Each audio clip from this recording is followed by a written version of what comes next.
जरा सोचिए, 30 जाने माने चेहरे एक ही सर्कल में बंद और दांव पर लगे हैं पूरे $10 लाख। जी हां, मिस्टर बीस्ट ने ये कमाल कर दिखाया। तो चलिए आज इसी अनोखे कंपटीशन की कहानी को करीब से समझते हैं कि आखिर हुआ क्या क्या था। और पता है दांव पर क्या लगा था? कोई छोटी मोटी रकम नहीं, बल्कि पूरे $10 लाख।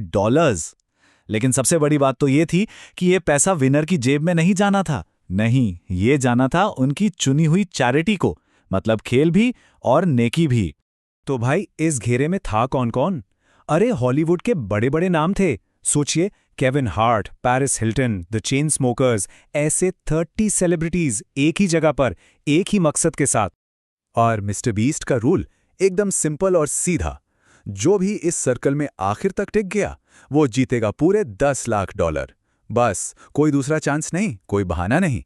तो सवाल यह है कि इस महामुकाबले की शुरुआत हुई कैसे? इसकी शुरुआत हुई एक क्लासिक गेम के साथ, डॉज बॉल। पर रुकिए, इसमें एक जबरदस्त ट्विस्ट भी था। रूल्स ना बड़े मजेदार थे। करना क्या था? बस डॉज बॉल फेंकनी थी। अगर निशाना 5 में से किसी एक घेरे में लग गया तो आपके सबसे बड़े फैन को मिलती एक चमचमाती कार। लेकिन अगर निशाना चूका तो आप सीधे गेम से बाहर। अब सुनने में तो ये बड़ा आसान लग रहा है ना? पर ऐसा था नहीं। एक के बाद एक सेलिब्रिटीज आते गए और चूकते गए। आखिर में जाकर सिर्फ डीजे डिप्लो ही वो स्टार निकले जिन्होंने अपने फैन को एक नई कार जितवा दी। तो पहले गेम के बाद अब वक्त था असली इम्तिहान का, दिमाग बनाम ताकत। जी हां, दूसरा गेम और भी मुश्किल होने वाला था। और यहीं पर गेम में एक बड़ा ही दिलचस्प मोड़ आता है।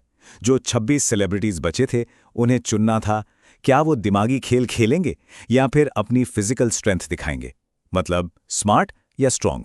तो जिन लोगों ने स्मार्ट गेम चुना, उनके सामने था एक हाई स्पीड मेमोरी पजल। उन्हें कुछ रंगीन ब्लॉक्स को देखकर उसी पैटर्न को फिर से बनाना था। और जो पहले 6 लोग ये कर लेते, बस वही आगे जाते। और हाँ, माहौल में थोड़ी चीटिंग भी हुई। हॉवी मेंडल ने क्या किया, उन्होंने पैटर्न को चुपके से अपने फोन पर रिकॉर्ड कर लिया। लेकिन मजे की बात देखिए, ड्वाइट हॉवर्ड जैसे कुछ और लोगों ने भी यही करने की कोशिश की, पर वो बुरी तरह फेल हो गए। जैसा केविन हार्ट ने कहा भी था, अगर चीटिंग करनी है तो ढंग से तो करो। वहीं दूसरी तरफ जो लोग स्ट्रॉन्ग गेम में गए, उनके लिए चैलेंज था बिल्कुल सर्वाइवर जैसा।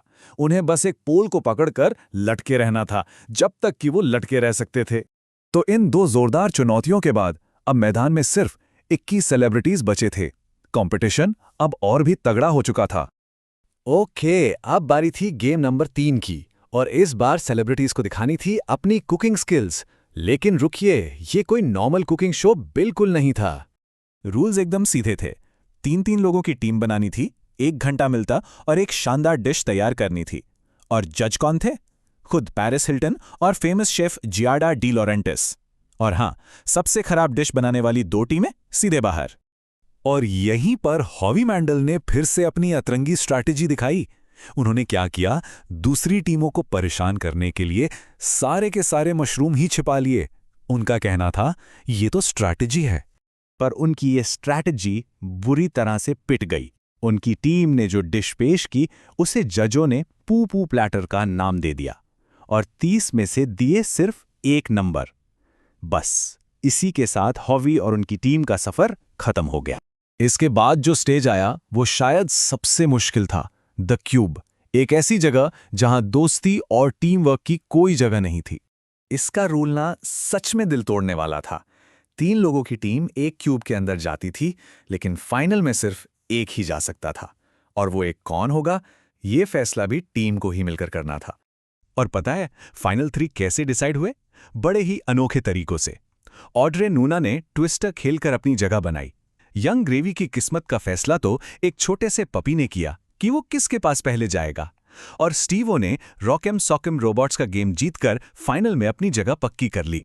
और बस हम आ पहुंचे थे ग्रैंड फिनाले पे। 3 फाइनलिस्ट्स, ऑड्रे, यंग ग्रेवी और स्टीवो। अब ये एक दिमागी जंग थी, जहां किस्मत और स्ट्रैटेजी का असली टेस्ट होना था। और ये याद रखना जरूरी है कि ये सब एक बहुत अच्छे काम के लिए हो रहा था। तीनों फाइनलिस्ट अपनी अपनी चुनी हुई चैरिटी के लिए खेल रहे थे।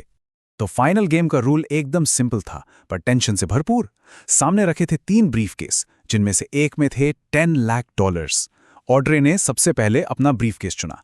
उसके बाद ग्रेवी की बारी आई, जिनके पास चॉइस थी कि या तो वो बचा हुआ ब्रीफकेस लें या ऑड्रे का ब्रीफकेस चुरा लें। अब ऑड्रे और ग्रेवी ने अपने अपने ब्रीफकेस चुन लिए थे। सारी की सारी नजरें अब स्टीव पर थीं। आखिरी फैसला उनका था। क्या वो बचा हुआ आखिरी ब्रीफकेस लेंगे या किसी और के हाथ से जीत छीन लेंगे? और आखिर में स्टीव ने एक बहुत बड़ा दांव खेला। उन्होंने ऑड्रे का ब्रीफकेस चुरा लिया और वो जीत गए। डॉक्टर्स विदाउट बॉर्डर्स के लिए पूरे $10 लाख। तो देखा, कभी कभी सबसे बड़ा रिस्क ही सबसे बड़ा रिवॉर्ड लेकर आता है। इस बारे में क्या ख्याल है?